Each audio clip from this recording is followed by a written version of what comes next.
Que a paz do nosso querido Mestre esteja em nossos corações, que a espiritualidade da casa nos ajude no trabalho dessa manhã. Quando nós falamos a respeito de Jesus, e começamos o dia falando sobre Ele, nas canções, certamente que nós temos que nos lembrar da história de Jesus. É fundamental compreendermos Jesus na sua inteireza. Compreender Jesus da forma natural é muito pouco para quem pode conhecer Jesus como um todo, Jesus inteiro. Por que me contentar só com uma pálida ideia do que seja Ele, se eu posso ter tudo, por inteiro? E compreender Jesus por inteiro é entender que naquele tempo era um período de paz. Augusto, Otávio estava trabalhando no sentido de construir um reino de paz. Ele era um homem que tinha ideias de cultura, de artes. Havia uma estabilidade no período em que Jesus vai nascer. Roma estava sem muitas batalhas, sem muitas guerras. Era um período propício para se plantar a paz. Outras pessoas estavam ali, ávidas pelo desejo de serem o Messias. Há 400 anos, os profetas falavam que em um determinado momento da história apareceria um homem que salvaria aquele povo. Este povo, ele teria recebido das mãos de ninguém mais, ninguém menos do que o próprio Deus. Teria recebido a responsabilidade de ser o povo eleito do mundo. A sua geração iria povoar a terra. Ele foi capaz de fazer um homem estéril, uma mulher estéril, um homem velho produzir filhos, para que isso pudesse acontecer. Mas o que se viu na realidade é que o povo foi escravizado de uma primeira vez, de uma segunda vez, de uma terceira vez. Como? Se é o povo eleito, se foi Deus quem deu, por que esse povo é tão escravo? E a partir desta percepção, havia uma ideia de que a libertação se daria pela chegada do grande general. E este grande general viria na forma de um homem imbuído do poder de Deus. Todas as mães queriam ter filhos divinos. Era um desejo das mães, quando pariam um filho, dizer: será que é esse o Messias prometido? Mas naquela época, dois fatos vão acontecer. Uma mulher chamada Isabel, ela era estéril também. Deus parece que procura as mulheres estéreis para trazer os grandes homens da humanidade.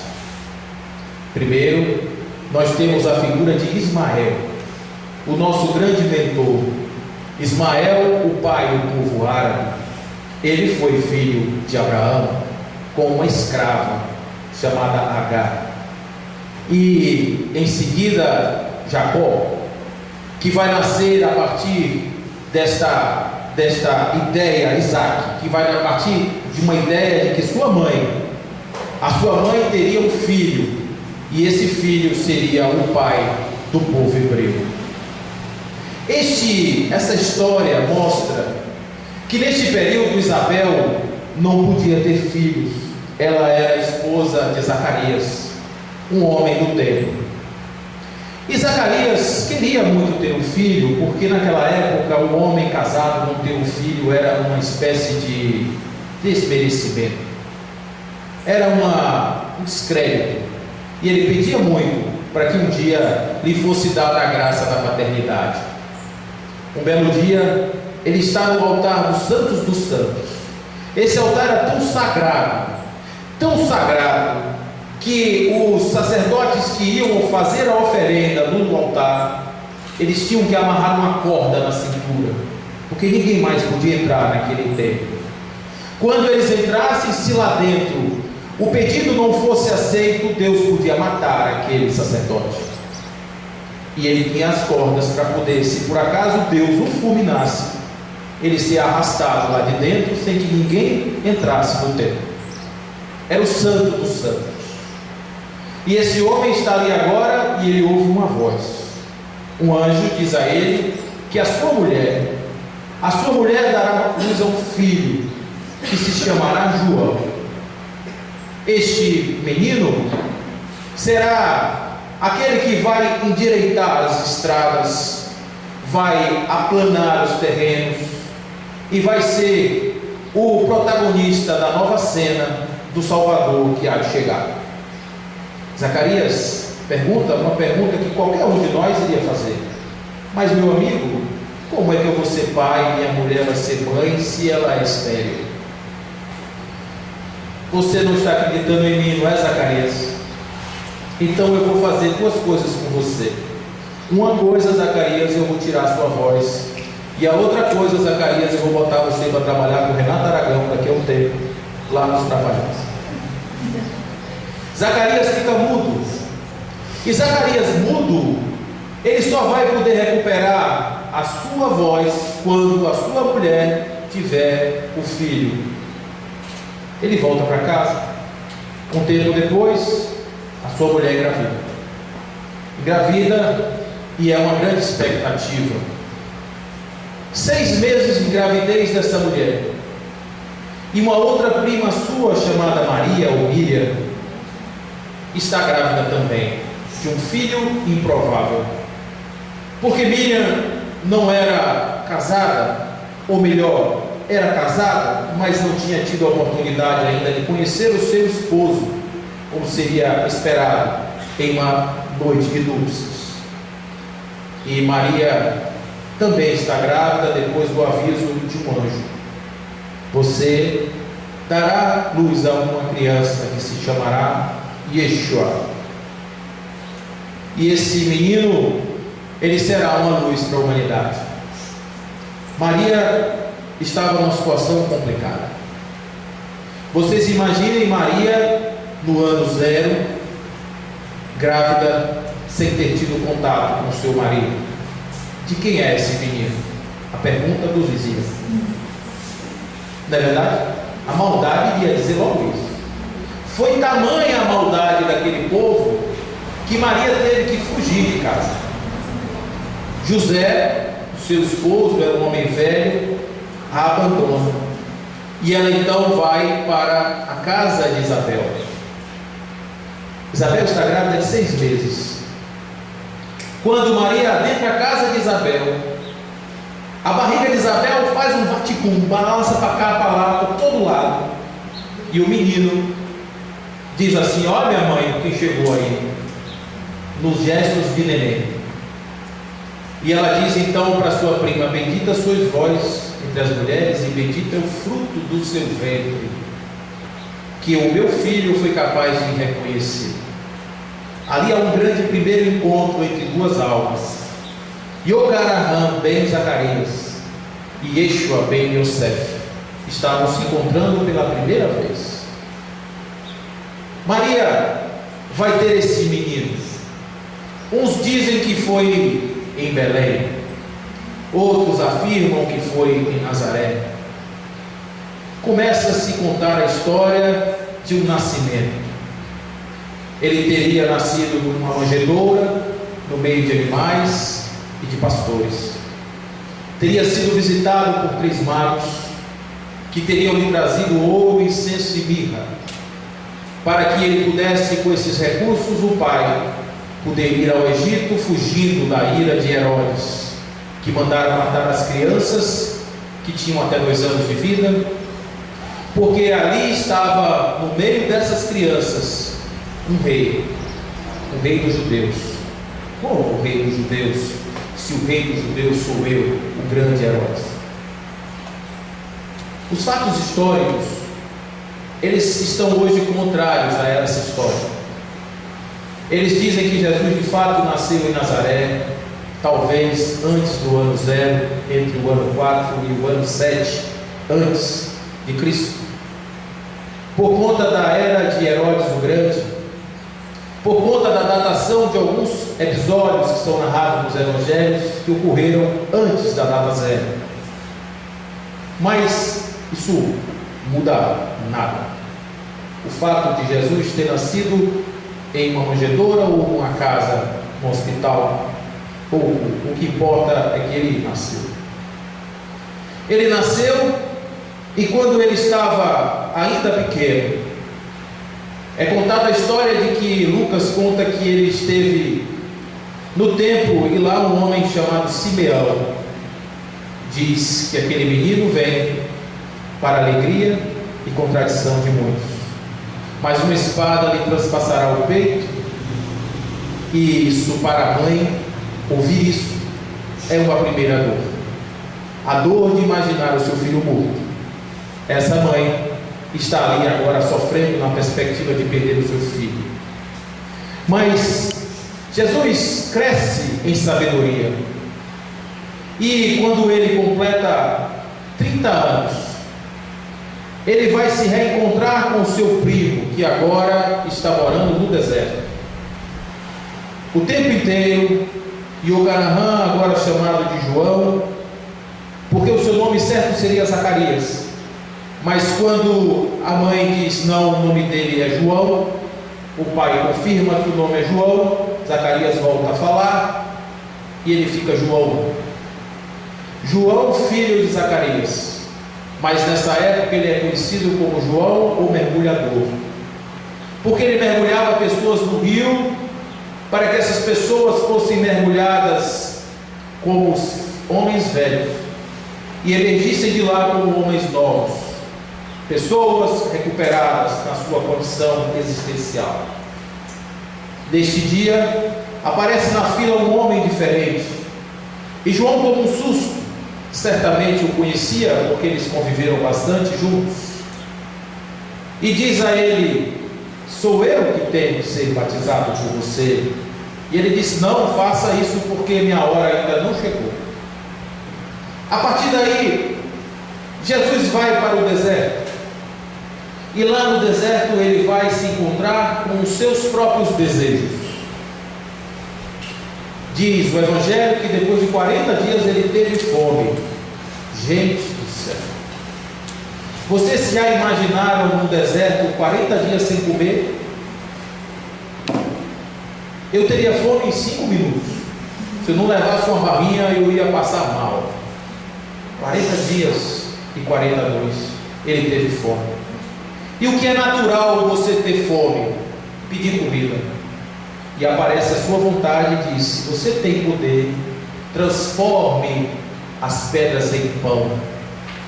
E ele então vai dizer a sua própria vontade: nem só de pão vive o homem.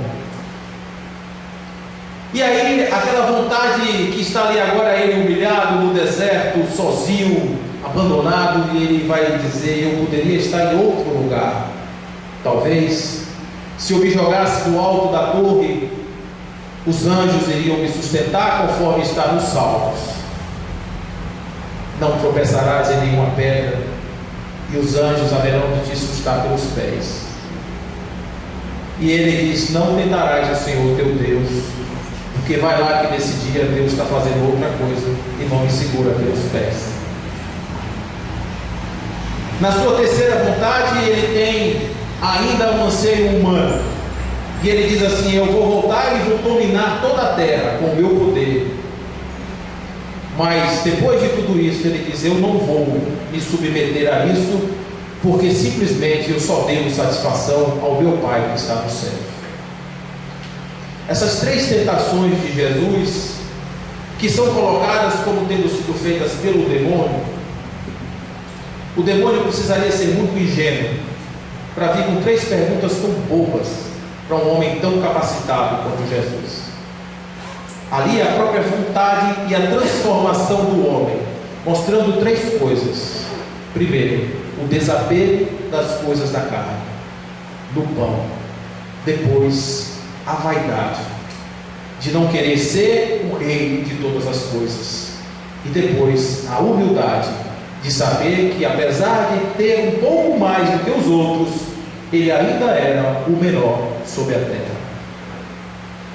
Quando ele se convence disso, ele sai do deserto transformado, e há quem diga que ali instaurou-se nele um novo espírito, o Espírito do Cristo, que habita em Jesus para que ele pudesse agora ser chamado de Jesus, ou Cristo, ou ungido, ou escolhido. Esta peregrinação de Jesus agora é no sentido da transformação da humanidade.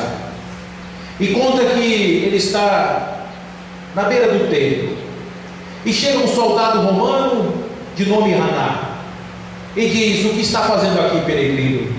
Vim fundar o reino de Deus na terra.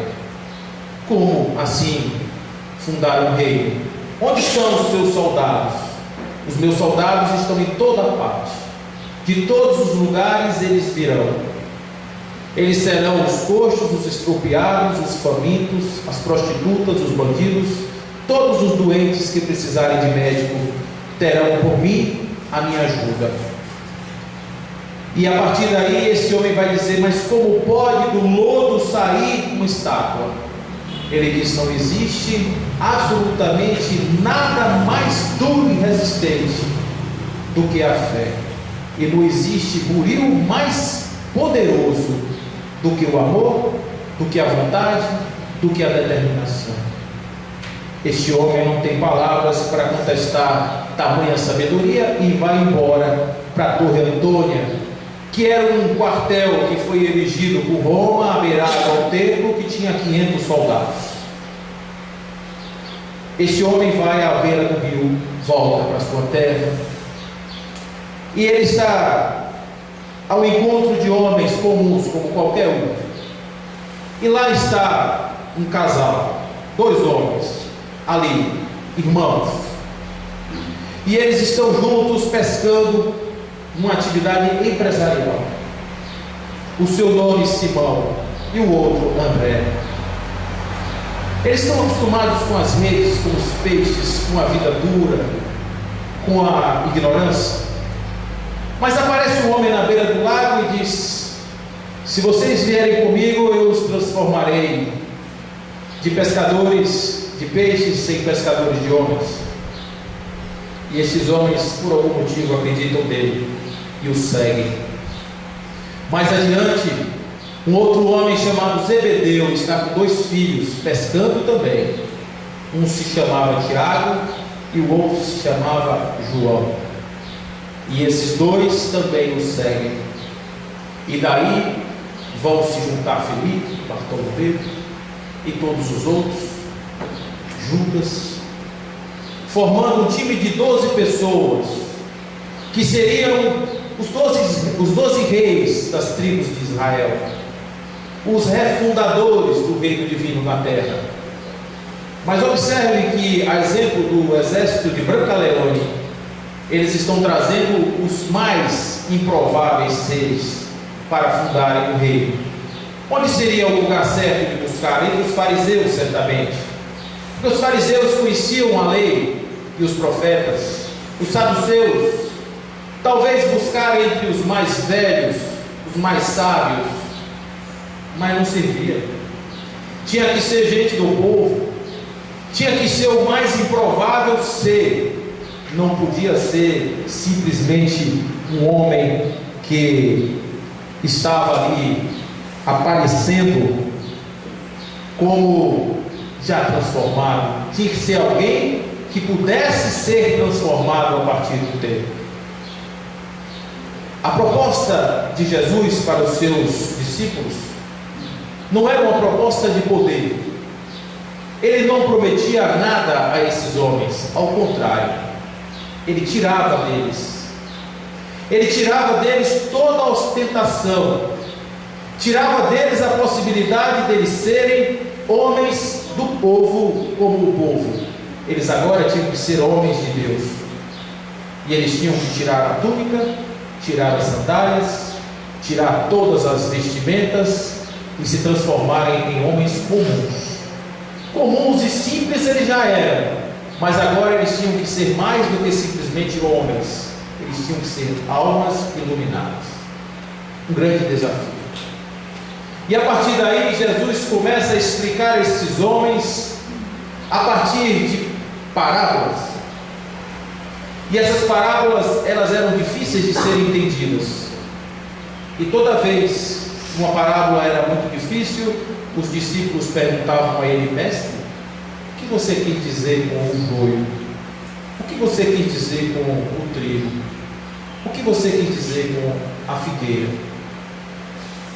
A figueira, ela relata que um dia Jesus está chegando num lugar com fome, e neste lugar com fome ele vai a uma figueira que estava cheia de folhas, e obviamente que figueira, quando tem folha, tem fruto, mas não era tempo de figo, e ele estranhou, mas foi, a figueira estava cheia de folha, ele estava com fome.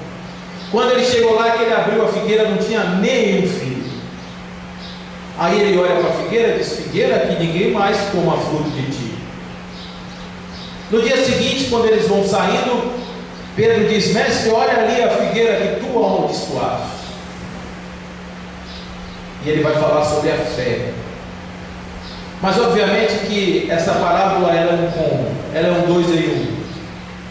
A fé, sem dúvida, seria capaz de pelar uma figueira, mas sobretudo a mensagem da figueira é que aquela figueira estava parecendo o que não era.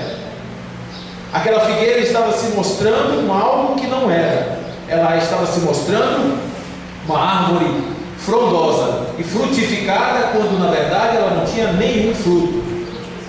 Aquela mensagem era direta para aqueles homens que têm o discurso na boca, mas não têm a essência no coração. Quando ele dizia aos fariseus que eles eram hipócritas, que eles falavam pela boca, mas não tinham nenhum tipo de substância no coração, eles se referiam à figueira. Ele falava a respeito da figueira. E de parábola em parábola, Jesus caminhava e aqueles homens não o entendiam.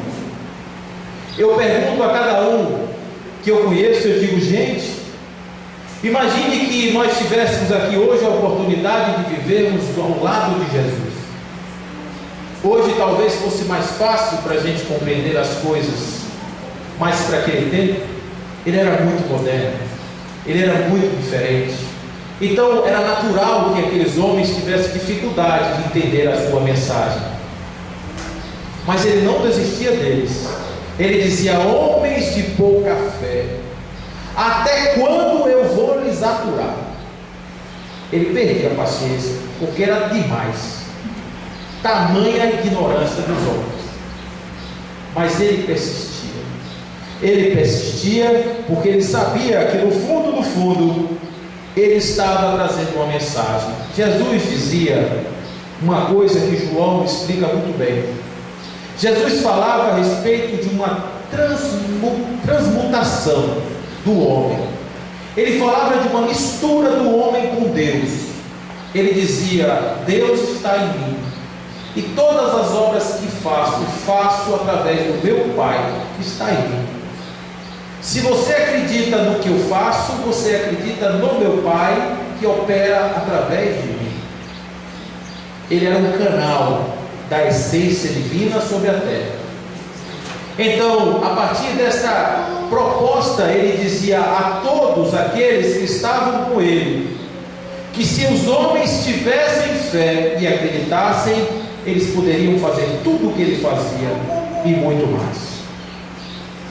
Mas Jesus, a partir da sua proposta, ele vai começar a conquistar o reino fazendo milagres. Os milagres, eles eram uma necessidade também, porque quando Jesus expulsa o primeiro demônio, simplesmente dizendo, conversando, um trabalho de desobsessão feito assim à luz, às claras, à luz do dia, o espírito obsessor diz para ele: Jesus, eu sei quem você é, e você veio aqui atrapalhar a minha vida. Ele fez: eu quero que você vá embora agora. E ele vai. E aqueles homens ficam assim, ele não botou a mão, ele não fez nada, ele só fez um comando, e o espírito foi embora. E eles ficaram impressionados. Cada vez que Jesus curava uma pessoa, eles ficavam mais e mais impressionados com o fenômeno. Diziam: aí está o rei, aí está o Filho de Deus, aí está Deus na terra. E olha a fé, a fé. Eu acredito nele, porque ele faz essas coisas. E ninguém pode fazer essas coisas se não for de Deus. Assim está Nicodemos dizendo: ninguém faz o que você faz se não for de Deus. E olha que Nicodemos era o doutor da lei. Imagine um homem pobre da beira do rio. Mas essa quantidade de pessoas que ouviram Jesus estavam atrás do milagre. Quando Pedro, em Cafarnaum, chamava Jesus para sua casa, era assim de gente na porta. O povo ia todo mundo, cegos, coxos, estropiados. Estavam todos ali para serem atendidos por Jesus. E Jesus ficava triste, porque quando eles chegavam, eles eram curados, e logo em seguida eles saíam para fazer as mesmas coisas que lhe causaram as feridas. Se era um homem que andava na noite, na esbórnia, agora que ele estava com o corpo recuperado, agora que ele ia fazer a farra mesmo, já que ele tinha ganho uma nova oportunidade. A mulher que estava com sua vida toda desorganizada, agora poderia, recuperando a beleza, voltar à sua vida de satisfações e de prazeres. Nenhum deles via a oportunidade do recomeço, a oportunidade de começar de novo e fazer uma reflexão sobre essa oportunidade recebida e dizer: realmente valeu a pena esta oportunidade que recebi, vou fazer diferente. Ninguém fazia. E quanto mais fenômenos, mais gente. Pessoas que se espalhavam de todos os cantos da Decápolis, gente que vinha da Judéia, da Samaria, de todos os lugares as pessoas vinham para se encontrar com ele. Certa feita, ele dizia aos seus discípulos que, saindo em viagem, um peregrino foi assaltado. E passou por ele um sacerdote e não fez nada. Passou por ele um levita e não fez nada. Aí veio um samaritano. O samaritano era aquele que teria sido proscrito, simplesmente que o Zorobabel resolveu construir um templo em cima do Monte Garizim, concorrendo com o templo de Jerusalém. Uma questão política, vamos dizer assim. E a partir daí os samaritanos passaram a ser proscritos. Mas para Jesus era assim mesmo que ele queria. Os proscritos podem ser bons.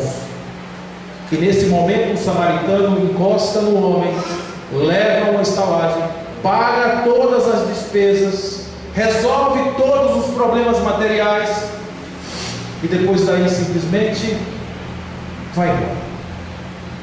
E ele pergunta aos seus discípulos: quem é o próximo? Porque ele falava um tal de um amar ao próximo e perguntava: próximo é quem mesmo? Próximo é aquele por quem temos misericórdia. Próximo é aquele que o nosso coração consegue alcançar. Essa é a máxima do amor pregada na essência da verdade da existência humana. Porque ele não pediu, ele não falou de um homem descendo num cavalo de luz, montado com asas. Ele não falou de poderes mágicos, não. Ele falou simplesmente de um ato praticado por um homem em nome da bondade, da caridade e do amor. E dessa forma, ele vai se referir também à recuperação dos samaritanos quando encontra com uma mulher à beirada do poço. E essa mulher, por volta de meio-dia, ele também estava com fome. Jesus andava muito, e como não tinha McDonald's naquela época, ele tinha que parar nas cidades para comer, e dava fome, e ele precisava comer. E ele estava na beira do poço de Jacó, na cidade de Sicar. E lá nessa cidade de Sicar, ele resolve parar para tomar água. E ali está uma samaritana. Aquele poço tinha 39 metros de profundidade. Não dá para pegar com a mão. Não é igual aqui no jogo, que a gente vai na torneira e pega água. Ele tinha que botar uma caneca e lá embaixo pegar água na traseira. E a partir daí, a moça diz a ele: o senhor está me pedindo água? Ela viu as vestes dele, viu aquela roupa, imaginou que ele fosse um profeta, disse: o Senhor está me pedindo água a mim, uma samaritana impura? Ele pede a água e diz a ela: se você soubesse quem eu sou, e se você soubesse o que eu posso lhe dar, você me pediria a água da vida, e se eu lhe der a água da vida, você nunca mais vai ter sede, porque essa água que você me dá, eu vou beber agora, e daqui a 1 hora eu vou ter sede de novo, mas a que eu vou lhe dar, nunca mais você vai ter sede. Essa água da vida é uma água que está nas fontes, nos mananciais da existência. E Jesus dizia: esta água está à disposição de todos, basta vocês quererem beber. A partir daí, Jesus vai caminhar com os seus discípulos e começa a trazer agora pessoas que estão além dos 12. Começa a trazer aqueles que eram seus opositores. E vai aparecer Zaqueu, vai aparecer Nicodemos, vão aparecer inúmeros outros homens que vão se juntar à obra de Jesus para o seu trabalho, para a sua construção, para a implantação do seu reino de amor na terra. Jesus dizia, quando o homem lhe procurava, e era um homem rico, e dizia para ele: mestre, como é que eu faço para ter a vida eterna? Ele disse: siga as Escrituras, meu filho. Mas como assim seguir as Escrituras? Isso eu faço desde pequeno. Ele disse: siga as Escrituras, aquilo lá, não roube, não mate, ame a Deus. Eu faço isso desde pequeno. Então Jesus entendeu o seguinte, que aquele era mais um repetidor de coisas, que repetia e não saía do lugar. E ele diz assim: vai lá, vende tudo que você tem, dê aos pobres, acumule um tesouro no céu e me siga. Ele era um homem muito imperativo, ele era um homem que dizia as coisas assim de forma muito clara. Meu Deus, ele dizia para o homem assim: meu Jesus, eu quero lhe seguir, mas primeiro eu preciso enterrar meu pai. Só ele deixa os mortos enterrar os mortos, e vamos seguir nossa vida, vamos seguir deixando lá o seu pai. Quando o pessoal dizia: lá fora está sua mãe, seus irmãos, ele dizia: quem é minha mãe, quem são os meus irmãos? Os que fazem a vontade do meu pai, estes são a minha mãe, estes são os meus irmãos. Jesus era muito demais para a época que era, e por conta disso, por conta deste fenômeno de Jesus, ele se arvorava a tirar de dentro dos homens uma luz e um sabor. E ele dizia: vós sois a luz do mundo. Não se pode esconder uma vela acesa. Quando você tem a vela acesa, você tem que botar ela no candelabro para todo mundo ver. Então, se o homem tem potencial, ele precisa mostrar que tem. Se o homem é divino, ele tem que mostrar que é divino. Se o homem tem todos os potenciais para ser bom, amoroso e justo, ele precisa mostrar isso. O homem não tem o direito de esconder a grandeza que traz dentro de si. E ele dizia: vós sois o sal da terra. Se você não salgar a comida, não serve para nada. Se você não tiver sabor, se você não for quente, se você não for frio, se você for morno, eu te vomito. E a partir daí era uma provocação para que aquelas pessoas se sentissem incomodadas com ele. Mas aqueles homens só acreditavam nele porque ele era um homem que fazia mágica. A verdade é essa. Um belo dia, Jesus fazia a sua peregrinação, quando ele de repente é colocado num monte, e ali ele fazia a sua última entrada, ou a sua última apresentação sobre a terra, ainda solto, ainda livre. E ele está com os seus dois, na verdade, com os seus 3 discípulos, com Pedro, com Tiago e com João. Esses 3 andavam muito com ele. João era o mais amado, Pedro era o mais sábio, talvez o mais velho. E Tiago era um homem muito fervoroso. Tiago era um homem muito dedicado. Mas os três acompanhavam Jesus em quase tudo. E nesse dia, ele estava fazendo a sua oração, fazendo a sua meditação derradeira, quando eles têm consciência do que vai acontecer com ele. E como qualquer ser humano, ele tem medo. E diz assim: Pai, afaste de mim esse cálice.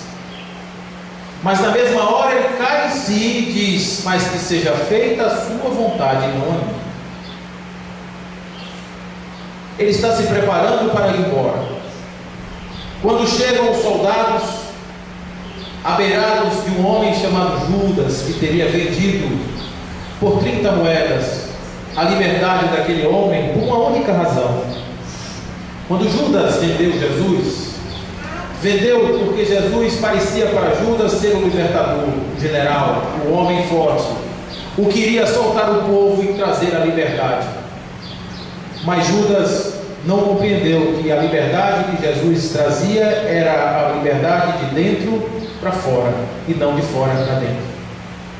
Jesus trazia uma liberdade verdadeira, a liberdade de Sócrates, que dizia: podem matar este corpo, mas Sócrates nunca morrerá. A liberdade da vida eterna, era essa a proposta de Jesus. E Judas não entendeu e vendeu por 30 dinheiros. Na cabeça dele, talvez, para dar um susto em Jesus. Não sabia que naquele momento ele encerraria a encarnação de um homem que foi, segundo os Espíritos, a mais perfeita presença humana sobre a terra. Jesus está no monte fazendo sua meditação quando chegam os soldados. E esse soldado chega e depois do beijo de Judas ele parte para cima de Jesus. Pedro guardava uma espada de verdade dentro da bainha, dentro da bata. E ele saca a espada e arranca a orelha do soldado Malco. E essa orelha cai no chão. Jesus pega Pedro, passa para trás, adversário, uma palavra que também pode ser traduzida como vai direto ao Satanás. Exatamente. Passe para trás, adversário, pega a orelha, e como ele fazia com os cegos, como ele fazia com os doentes, ele cospe, bota no lugar, recupera a orelha de Malco. Ali ele estava dizendo aos homens: não resistais ao mal. Quando alguém te atingir na face direita, dê à esquerda. Se você estiver indo para o juiz com o seu litigante, procure fazer as pazes antes de chegar no juiz, porque vai lá que o juiz não gosta de você, ele bota na cadeia, e de lá você só vai sair depois de pagar o último centavo. Se você estiver indo fazer uma oferenda no altar, pense antes se você tem algum inimigo, porque se você tiver um inimigo, você deve voltar lá, deixar a sua oferenda guardadinha, recupera com o seu inimigo, depois você volta e entrega isso no altar. Contra a hipocrisia totalmente. Jesus estava pregando uma nova era, a era de amor, a era de paz, a era de verdade, a era de justiça, da verdadeira justiça. Vocês ouviram que foi dito olho por olho, dente por dente. Eu, porém, vos digo que vocês devem amar os seus inimigos, orar pelos que vos maldizem, porque vocês precisam entender que o amor é a única essência capaz de fazer com que nós estejamos no reino de Deus. Mas é difícil. Por que é difícil? Porque Pietro Baldi vai dizer que nós temos vontades, desejos. Nós estamos ainda no signo das nossas reações instintivas. E quem é que tem coragem de baixar a guarda, de baixar a mão, de baixar a espada e deixar o inimigo tripudiar em cima de mim? Quem tem coragem hoje de fazer isso? Quem tem coragem de ser bom no mundo de gente hostil. Vocês imaginem que proposta absurda ser feita no tempo em que, além de tudo, eu ainda estou escravizado por um outro povo. Essa ideia de amor era muito difícil de ser compreendida. Era tão difícil de ser compreendida que não cabia na cabeça daqueles homens. E eles resolvem levar Jesus a um julgamento aonde Jesus não teve a menor chance de defesa.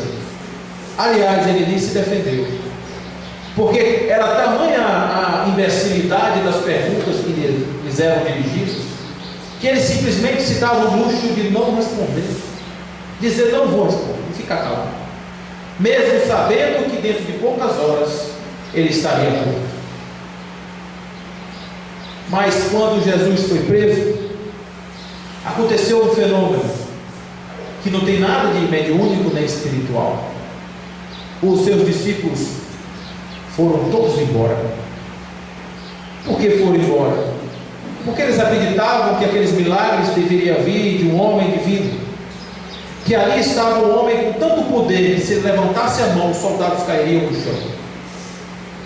Ali estava um homem que poderia depor qualquer imperador, qualquer rei. Mas eles se esqueceram daquele dia do deserto, quando a vontade de ser mais do que o mundo chegou nele, e ele disse: não dá, não é por aí que eu vou.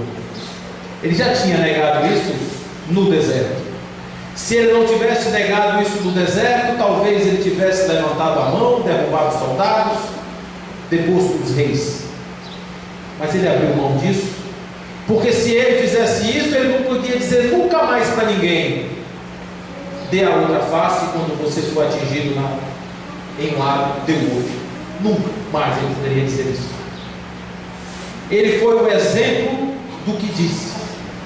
Ele não escreveu nada, mas viveu absolutamente tudo. Qual é a diferença grande entre Jesus e os outros avatares, como Buda? É que Jesus, ele foi vertical porque ele tinha uma conexão direta com Deus, e foi horizontal porque ele tinha uma conexão direta com os homens. Ele era de fato uma conexão de Deus para com a sociedade, com os homens, para todos nós. Jesus vai a julgamento, todos os seus homens fogem dele, todos os homens o abandonam. Aqueles que estavam perto, e olha que antes de morrer ele juntou todo mundo no jantar, e Pedro disse a ele: Senhor, pelo Senhor eu sou capaz de morrer. Olha, Pedro, eu até posso acreditar nisso um dia em você, mas você, antes do galo cantar, você vai me negar 3 vezes. E Pedro: impossível. E quando Pedro menos percebe, o galo canta, e ele tinha acabado de negar Jesus 3 vezes. Negar porque quando ele disse: eu vi o Senhor com ele. Você não estava com o Messias? Messias? Nem conheço ele. Você quem é? Eu tenho irmão gêmeo. Não é assim que o povo faz hoje? Eu tenho irmão gêmeo. Não vi, não sei de nada. Os outros se esconderam, se trancaram, com porta e tudo, ficaram embaixo das pedras, nas catacumbas, escondidos, com medo de acontecer com eles o mesmo que estava acontecendo com Jesus, um castigo implacável. E olha que Jesus estava trabalhando sempre na perspectiva de que a vida dele não valia nada, valia a vida do outro. O que ele pudesse fazer para ajudar o outro seria sempre muito mais válido do que simplesmente a sua própria manutenção de vida. E por isso talvez alguns digam que ele deu a vida para salvar as pessoas.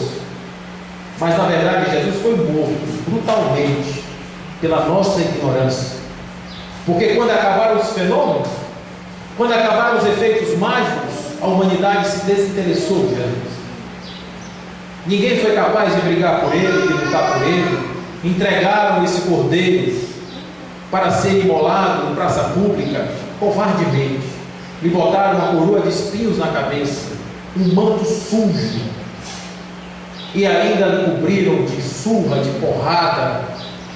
E como se não bastasse, quando ele estava lá na cruz, Longinos vai chegar a pegar uma seta e enfiar no meio da sua barriga para abreviar a sua morte. Jesus, ele vai morrer. Ele vai morrer, e no momento em que Jesus está morto, acabou tudo. Os homens voltam para a sua vida normal. Se vocês querem saber do ponto de vista histórico, outros Jesus apareceram naquela época, todos foram decapitados, mortos. Bastou dizer que era alguém que ia mudar o que existia, morria. Crucificar um cristão, ou crucificar qualquer pessoa naquela época, era como arrancar uma maçã numa macieira, tão simples, não tinha problema nenhum. O Monte da Caveira tinha esse nome porque você andava pisando em ossos, tamanha a quantidade de execuções que eram feitas naquele monte, por ordem daquele mesmo governo. Matar mais um. João Batista foi morto porque uma mulher chamada Herodíades traiu o seu marido com o irmão do marido, que era também Herodes. Filipe era o marido de Herodíades, e Herodes tinha um caso com Herodíades. E João Batista, que não admitia esse tipo de coisa, falou mal dessa união. E um dia, num jantar, a filha de Herodíades, Salomé, está dançando uma dança do ventre muito sensual, ela era muito bonita, e Herodes chama ela no canto e diz: minha filha, eu lhe dou o reino por uma noite com você. E ela vai perguntar para a mãe: ele me fez uma proposta, metade do reino, não aceito ou não. A mãe disse: não peça metade do reino não, filha, peça a cabeça de João Batista. João Batista estava preso há 2 anos em Masqueronte, na fortaleza de Herodes. Ninguém tinha coragem de matar João, porque João era uma autoridade moral na época. Mas nesse dia, por conta de Salomé, Herodes matou João Batista e trouxe a cabeça numa bandeja. Vocês imaginem Jesus, o homem que entrou no templo e quebrou o templo todo de porrada, jogou fora as moedas, os cambistas. Vocês estão transformando a casa do meu pai num covil. E isso obviamente que não podia passar incólume. Foi nesse dia que Jesus assinou a sua sentença de morte. A humanidade tem esse costume de diminuir as coisas para caber na cabeça, e Jesus tinha que ser diminuído. Nada melhor do que morrer, porque ele morto, ele podia ser desenhado do jeito que a humanidade quisesse. Não existia mais ele para dizer: não, não é assim, você está me entendendo errado. Ele agora não estava mais aqui para dizer. Mas aí acontece uma coisa interessante. Depois que o rei está morto, que havia agora uma desilusão total, que eles já estavam completamente desestimulados. Que rei, que nada. Era um Zé Mané, mais um embromador. Jesus vai fazer uma surpresinha, de uma forma absolutamente normal para nós espíritas. Jesus vai aparecer no 3º dia da sua morte para algumas pessoas. Vai aparecer para Maria, vai aparecer para os seus discípulos e sobretudo para os homens a caminho de Emaús. E ninguém reconhece Jesus. Maria não reconheceu, Maria só reconheceu quando ouviu a voz. Os homens que iam a caminho de Emaús estavam tristes pela morte de Jesus. Jesus chegou de junto dele, eles não reconheceram Jesus. Ninguém reconheceu aquele novo corpo que Jesus trazia a partir da sua nova forma de se apresentar. Um corpo totalmente iluminado, certamente. Não dá para reconhecer. A imagem que se tinha de Jesus era do homem morto. E Jesus então volta e diz: eu voltei. Era tamanha a descrença desses homens que Tomé Quando viu Jesus, quem me disse que você é você? Ô Tomé, vem cá, eu tenho uma conversa com você. Pegue aqui. Tomé teve que botar a mão na ferida para saber que Jesus era Jesus. Então, a partir daí, estes homens começam a ter uma outra oportunidade, mas mesmo assim, eles estavam cheios de serás na cabeça. Certa feita, perguntaram para Medrado, por que ele não fazia mais aquelas cartas de mãe, não fazia mais aquelas coisas? E ele dizia que ele entregava uma carta cheia de detalhes absolutamente precisos sobre a vida do desencarnado, sobre a família, de uma maneira que ninguém nunca ia poder duvidar que ali de fato estava um desencarnado falando sobre si. As pessoas saíam chorando, saíam se agarrando uns nos outros com aquela carta. 4 dias depois, ao lerem a mesma carta, perguntavam assim: será? Será que ele não leu o meu pensamento? Será que alguém não contou para ele os detalhes da minha vida? Será? Será? E será?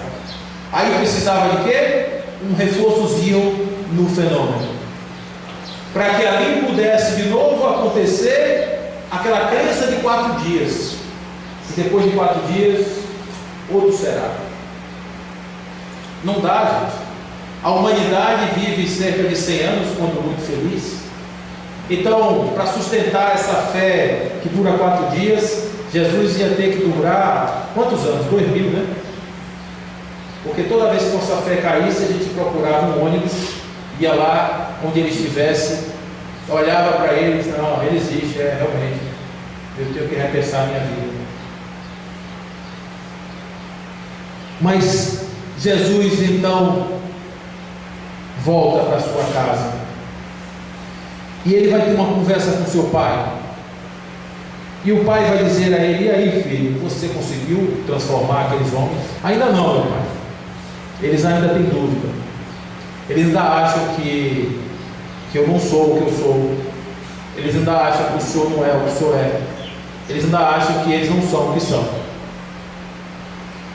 E o pai disse: vamos desistir dessa humanidade, né, filho?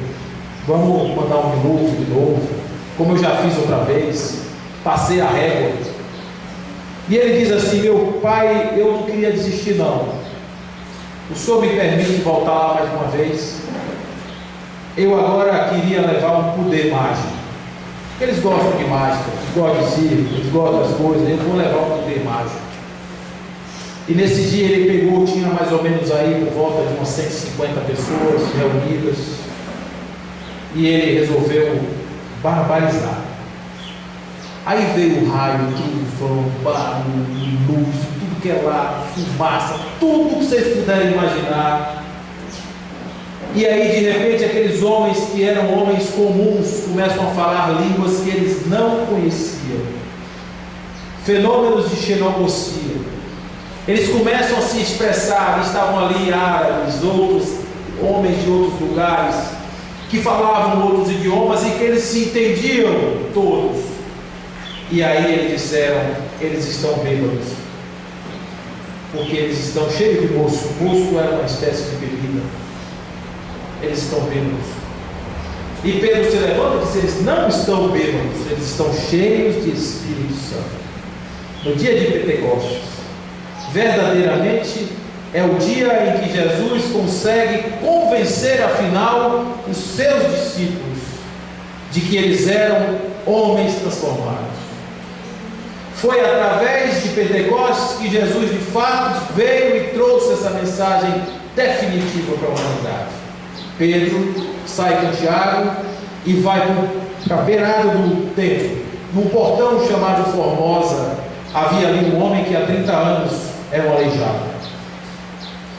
E esse homem vira para Pedro e diz: o senhor pode me dar um trocado?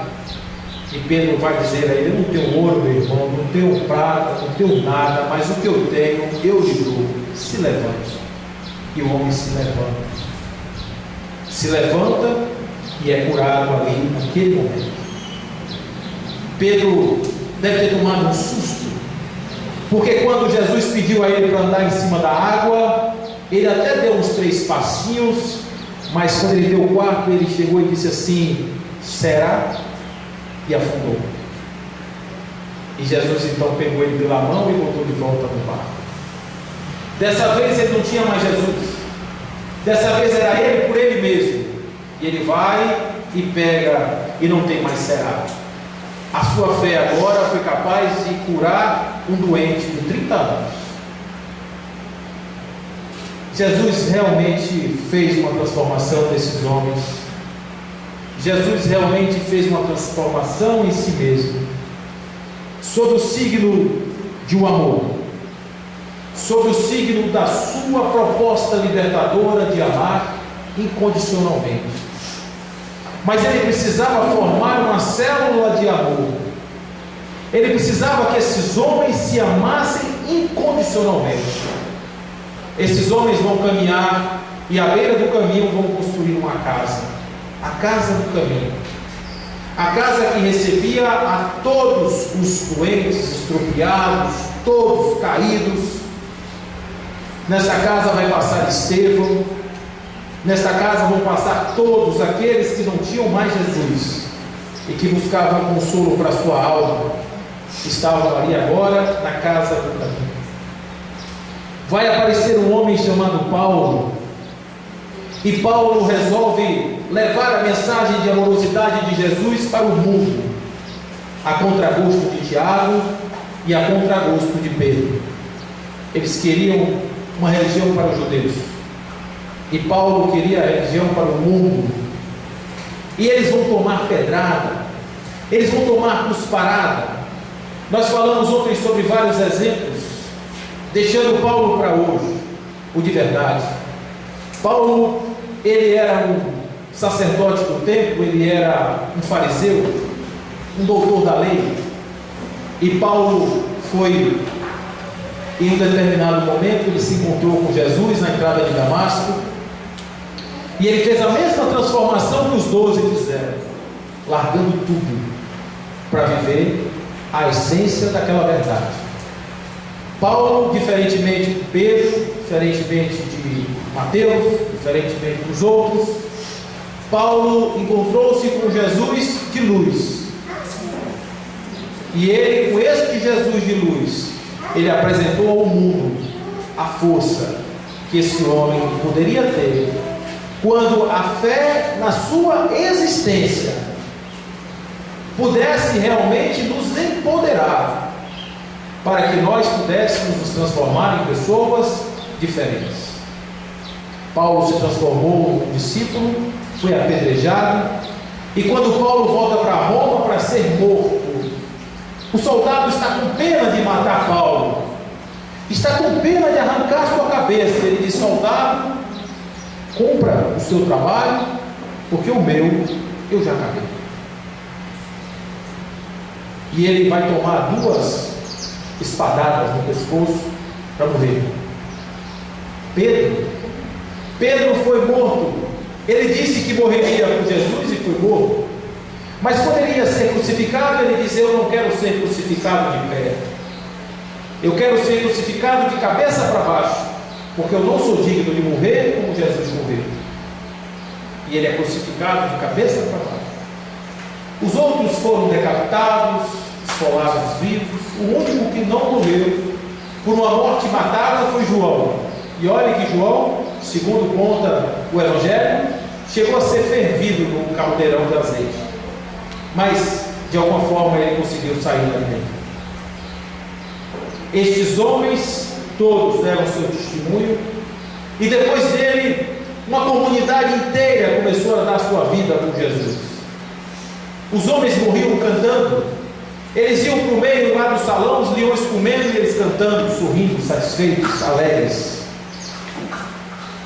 E o que é que nós podemos dizer a respeito de toda essa história, dessa construção desse reino de amor entre aqueles discípulos como sementes de mostarda, que se espalhariam depois como árvores supremas para abrigar passarinhos e fazer tudo mais?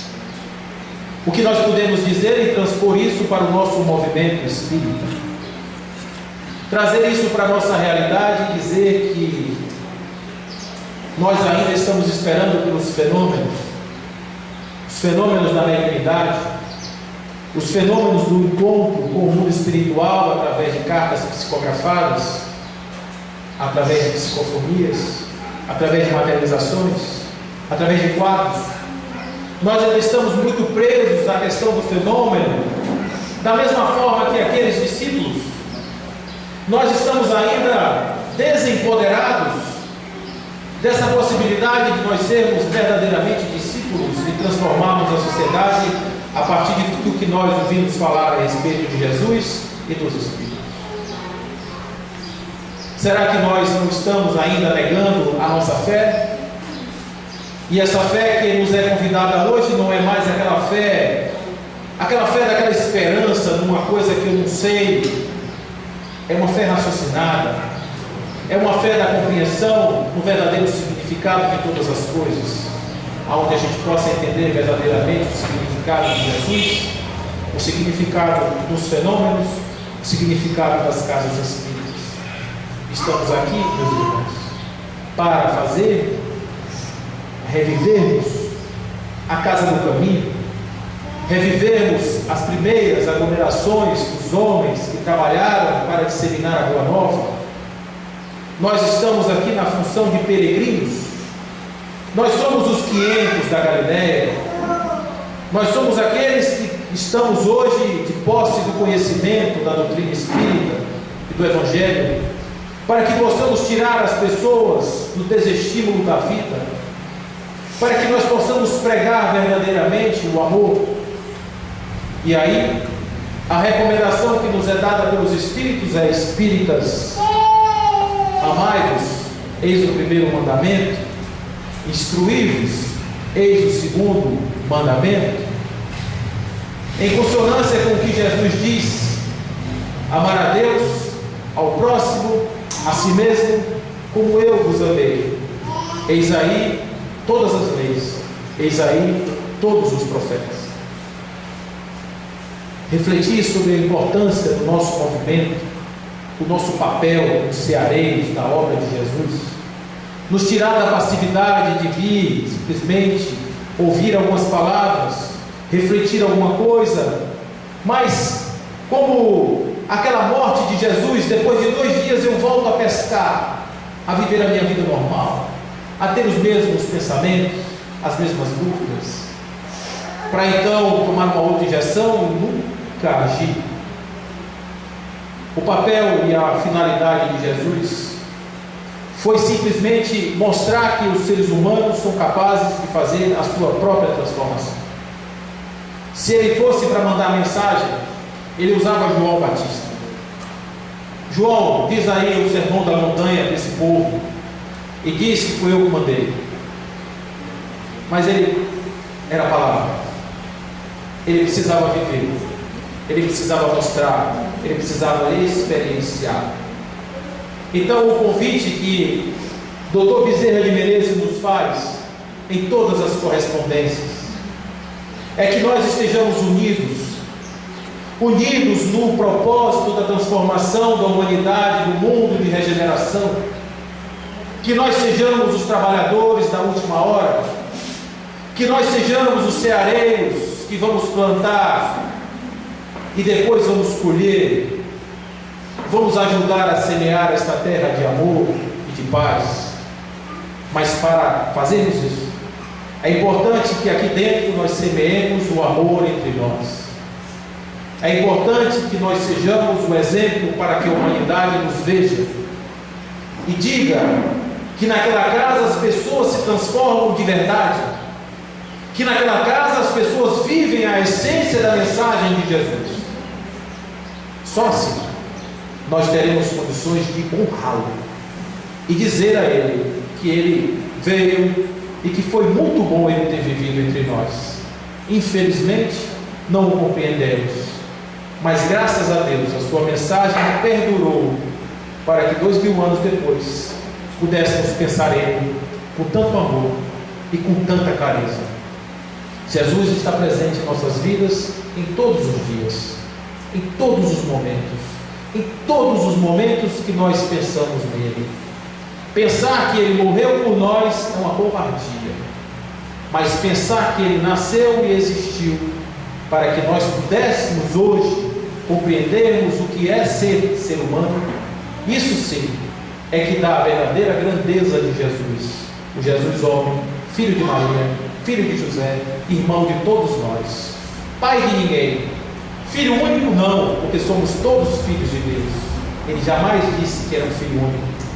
Então, como irmão, como cearense, como mensageiro, como responsável pelo planeta Terra, Jesus nos manda a mensagem dizendo que nos amemos e construamos uma sociedade de paz. No meio de tantas guerras, sejamos aqueles que vamos vibrar pelo fim dos movimentos belicosos do mundo, pelo fim das drogas, pelo fim dos vícios, pelo fim do suicídio e pela valorização absoluta da vida. Essa é a mensagem de amor de Jesus. Que assim seja.